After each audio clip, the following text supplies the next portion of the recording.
A paz do Senhor, meus irmãos, que a graça e a misericórdia do Senhor esteja com você, com a sua família. Estamos começando mais um subsídio para a nossa Escola Bíblica Dominical, a lição de número 13 para 25 de dezembro de 2022, a última lição do quarto trimestre deste ano. Estudamos durante esse período letivo na nossa Escola Bíblica Dominical o livro de Ezequiel, com o tema do trimestre, a justiça divina, a preparação do povo de Deus para os últimos dias no livro de Ezequiel. Deus abençoe você que participou efetivamente da escola dominical na sua igreja, na sua congregação, como professor, superintendente, aluno, coordenador pedagógico, secretário de classe, a função que você tem exercido na escola dominical, na sua igreja, que o Senhor Deus te dê graça e te abençoe e te recompense. Está chegando já um novo ano e que possamos, com a graça de Deus, estar mais uma vez imbuídos, juntos, nesse propósito de levar o ensino saudável da palavra de Deus e juntos crescendo na graça e no conhecimento. Muito bem, fechando o trimestre, o último trimestre, o assunto da lição é O Senhor está ali. O Senhor está ali. Tá? Nossa última lição. O texto áureo, que está em Isaías 11, versículo 9, diz: Não se fará mal nem dano algum em todo o monte da minha santidade, porque a terra se encherá do conhecimento do Senhor, como as águas cobrem o mar. A verdade prática diz: o Deus de Abraão, de Isaque e de Jacó governa soberanamente o seu povo. Ele está no meio do seu povo. Graças a Deus. A nossa leitura bíblica em classe está em Ezequiel 48, versículos 30 até o 35.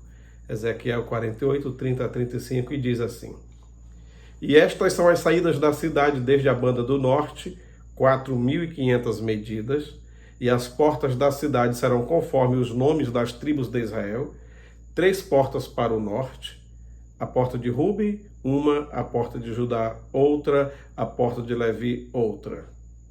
E da banda do oriente, 4.500 medidas e 3 portas, a saber, a porta de José, uma, a porta de Benjamim, outra, a porta de Dan, outra. Da banda do sul, 4.500 medidas e 3 portas, a porta de Simeão, uma, a porta de Issacar, outra, e a porta de Zebulon, outra. Da banda do ocidente, 4.500 medidas e as suas 3 portas. A porta de Gade, uma, a porta de Azé, outra, a porta de Naftali, outra. 18.000 medidas em redor. E o nome da cidade, desde aquele dia, será: O Senhor está ali. O Senhor está ali. Parece um tanto quanto estranho uma cidade ter esse nome. O Senhor está ali. Mas isso não é estranho quando damos uma estudada em toda a história e vemos que Jerusalém já teve tantos nomes, mas agora passará a ter um nome diferente, porque também será uma cidade renascida, uma cidade transformada, uma cidade diferente. A palavra-chave da nossa lição é Senhor, com S maiúsculo mesmo, Senhor, referindo-se ao Senhor Deus. A introdução diz: vimos na primeira lição do trimestre que o livro de Ezequiel antecipa a tradição apocalíptica nas Escrituras. O livro de Ezequiel começa com a visão da glória de Javé e conclui com a descrição da glória de Deus na Jerusalém glorificada. Não é possível compreender o livro do Apocalipse sem os oráculos, ou seja, sem as profecias de Ezequiel. Encontramos abundantes dados cruzados nesses 2 livros e ambos são revelações sobre o fim dos tempos. A presente lição encerra o trimestre estudando os aspectos da Jerusalém do milênio. Não estamos falando da nova Jerusalém que vai descer do céu, estamos falando agora da Jerusalém terrestre. Tá? Falando um pouquinho sobre a cidade, o texto fala sobre as saídas. A versão que fala sobre extremidades da cidade, ou seja, os limites da cidade. E mostra aqui o tamanho da cidade, o seu comprimento e sua largura, mostra um formato de Jerusalém que não é a mesma forma da Jerusalém atual, tá?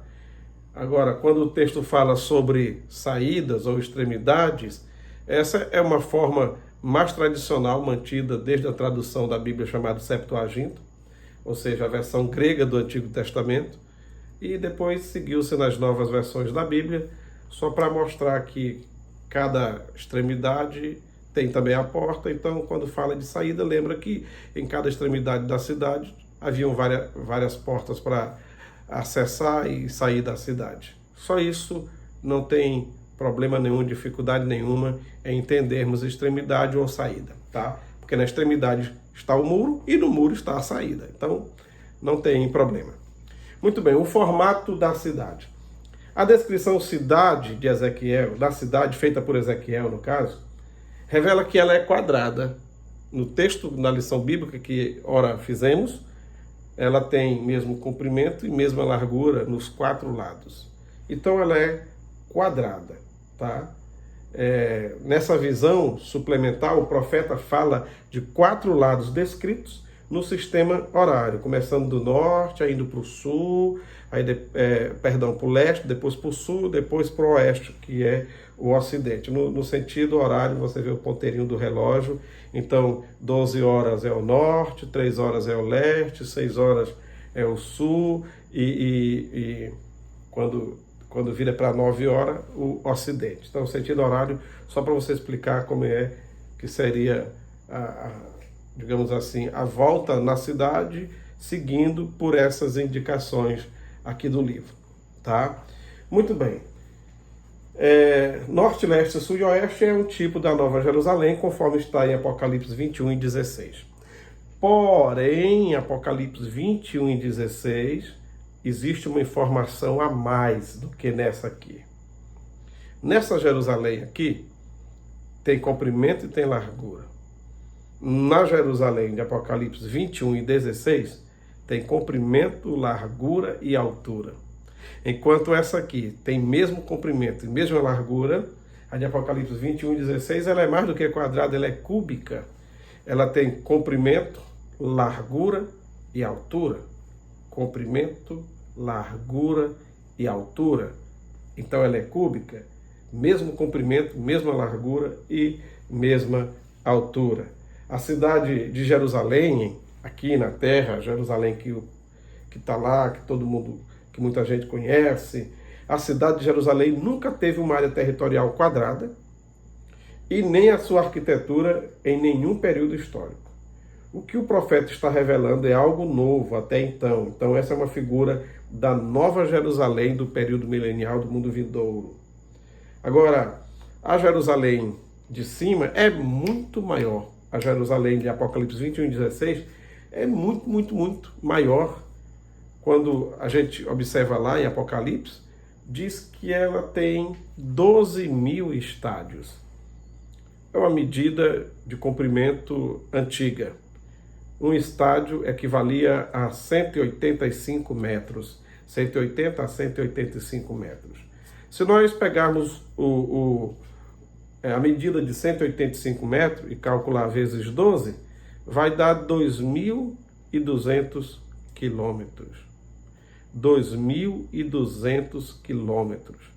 É uma distância muito grande, mais distante do que se pegarmos de Brasília até Goiânia. Ainda seria mais distante, tá?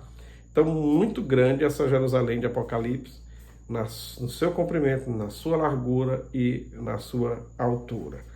Bom, é apenas um paralelo entre a Jerusalém de baixo e a Jerusalém de cima, tá?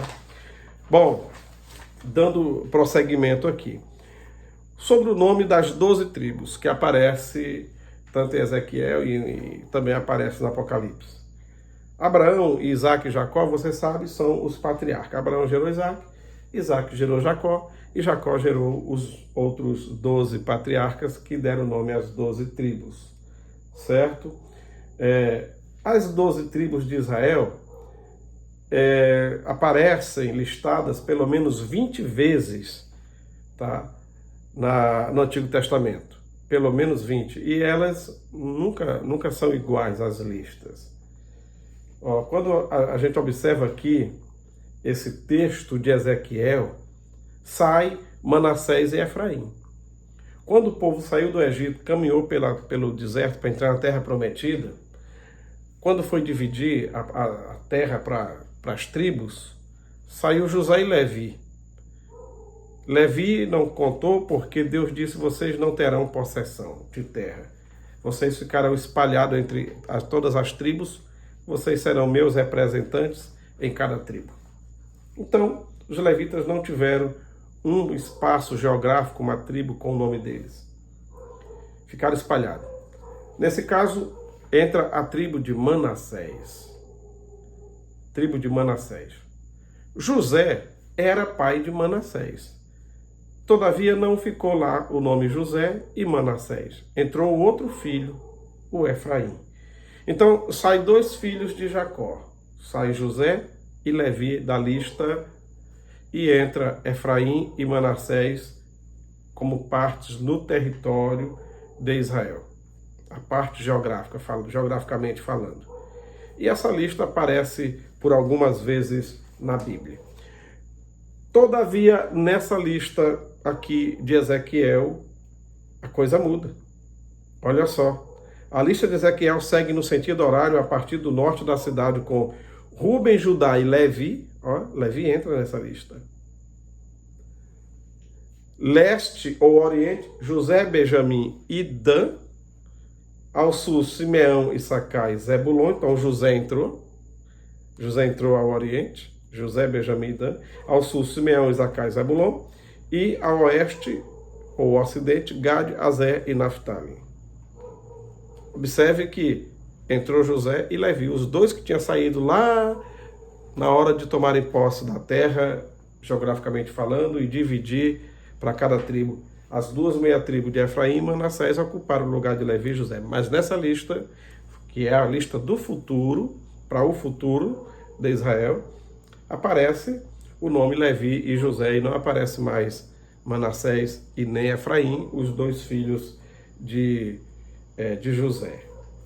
Bom, quando a gente lê o Apocalipse, chega no capítulo 17, onde tem a lista daqueles que foram nomeados nos 144 mil, 12 mil de cada tribo de Israel. É interessante notar que Dan é que não aparece. Dan não aparece, certo? Na lista de Apocalipse 7, você pode conferir na sua Bíblia depois, versículos 5 a 8, Dan não aparece naquela última listagem das tribos de Israel. E alguém diz, é porque Dan é chamado de serpente na bênção patriarcal, lá de Gênesis 49, versículo 17. Quando Jacó está perto de morrer, chama os 12 filhos e ele fala uma bênção para cada um. A bênção mais extensa foi a bênção de Judá. E é interessante que Judá é apresentado por uma família de leões. Judá é chamado na bênção de Jacó de leãozinho, leão e leoa. Olha só, Judá é leãozinho, o filhote, leão, tá? E leoa, no mesmo versículo. Todo mundo só chama Jesus, Jesus é o leão da tribo de Judá, o leão da tribo de Judá e tal. Mas na bênção ali não era apenas leão, era leão, leoa e leãozinho. Mas tudo bem, fica meio esquisito a gente chamar Jesus de a leoa da tribo de Judá, deixa quieto. Se bem que a bandeira, tá, o estandarte da tribo de Judá tem um leão, então tudo bem, Jesus é o leão da tribo de Judá. Tá, mas e a serpente? É a única bênção que quando Jacó fala que seu filho Dan é como uma serpente à beira do caminho, traiçoeiramente, espera o animal passar, morde o calcanhar do cavalo, e o cavalo cai duro no chão e tudo. Aí ele pede misericórdia a Deus. Quando ele diz isso, Jacó, falando sobre a característica de Dan, ele faz um parênteses ali pedindo, Senhor, tenha misericórdia de mim. Então há quem diga que Dan, por ser serpente, no Apocalipse, nós vemos o próprio dragão, o Satanás, o diabo, sendo chamado de antiga serpente. e se nesse caso o símbolo para Dan seria serpente, Dan, então, estaria excluído porque seria uma representação do inimigo, do Satanás e talvez do próprio anticristo. Eu não quero entrar nesse detalhe, mas eu só imagino que naquele momento, da lista do capítulo 7, dos 144 mil, 12 mil de cada tribo, a tribo não tinha 12 mil preparados para aquela situação. Não tinha 12 mil da tribo de Dan preparado para aquele momento ali, certo?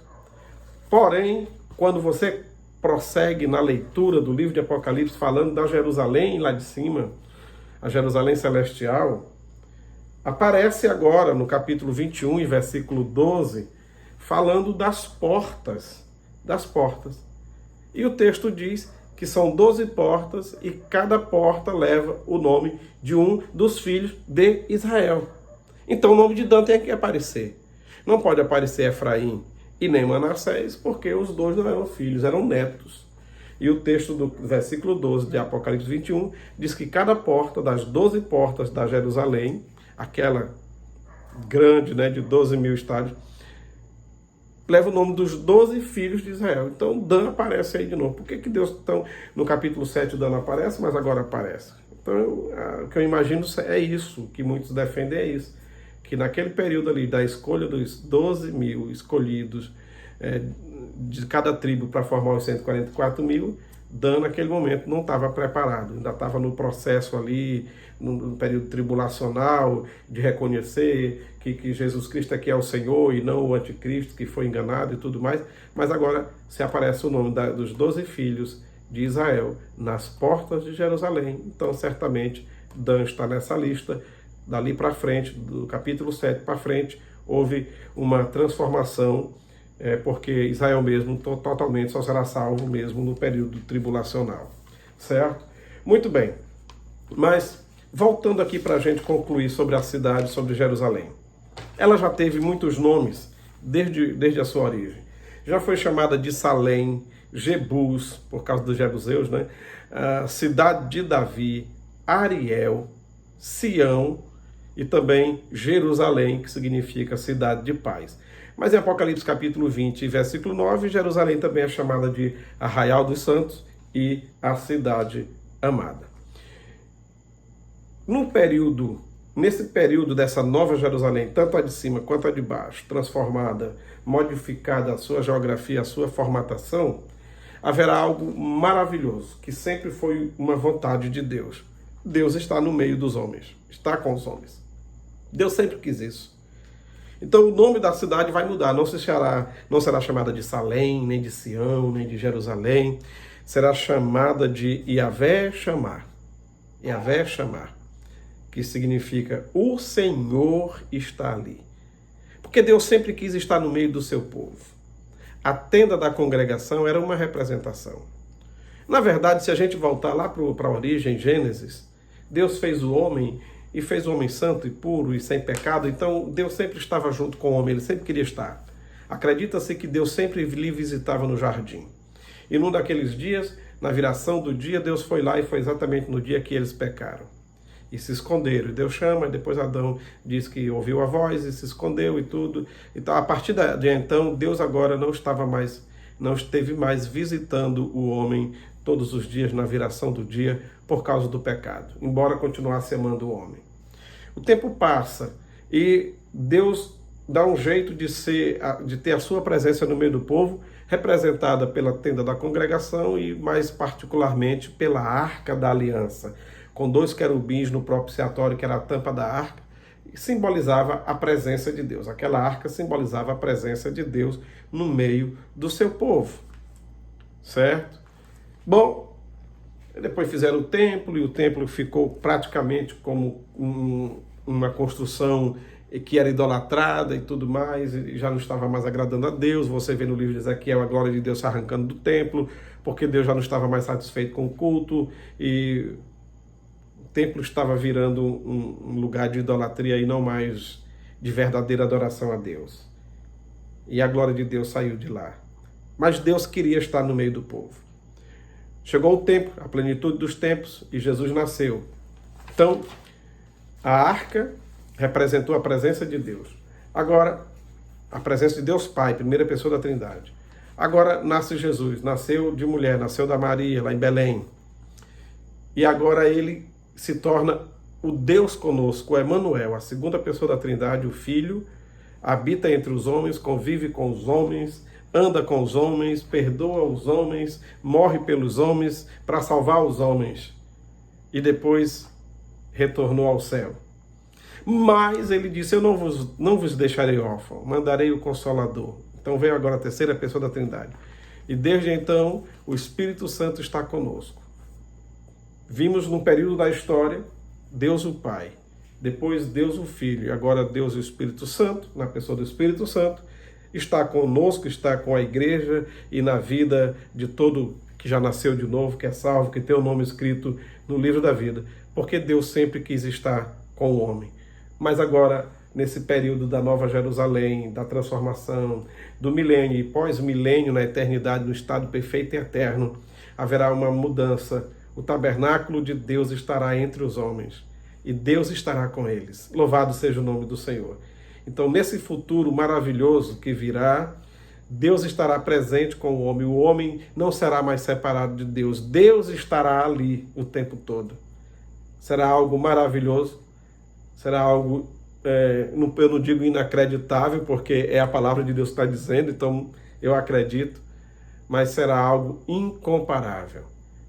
Hoje nós sentimos a presença de Deus num culto, numa pregação, numa adoração, a gente já sente uma alegria na alma, nós sentimos como se fosse um afago de Deus, um carinho de Deus no momento do culto. Agora imagine lá na eternidade, no estado perfeito e eterno, Deus estará com o homem e nunca mais haverá separação. Uma maravilha. Para isso, para que essa separação nunca aconteça, faz-se necessário que você e eu vivamos uma vida digna de Deus e da sua presença. Estamos esperando o arrebatamento para hoje. Se Jesus não vier hoje, pode ser que a gente morra hoje. Ou Jesus Cristo vindo, ou a gente morrendo, precisamos estar preparados para encontrar com o Senhor e então nunca mais nos separaremos dele. Que o seu Deus nos abençoe, que ele nos guarde no seu amor para sempre. Uma boa escola dominical. Obrigado por estar conosco aqui no canal Boas Notícias. Compartilhe, curta, mande para alguém, para um amigo seu, para professor de escola dominical, esse subsídio. Faça um comentário, nos ajude a melhorar, faça sua crítica e nos ajude em oração. Feliz Natal, feliz Ano Novo. Até a próxima lição, já para o próximo trimestre de 2023. Que Deus abençoe em nome de Jesus.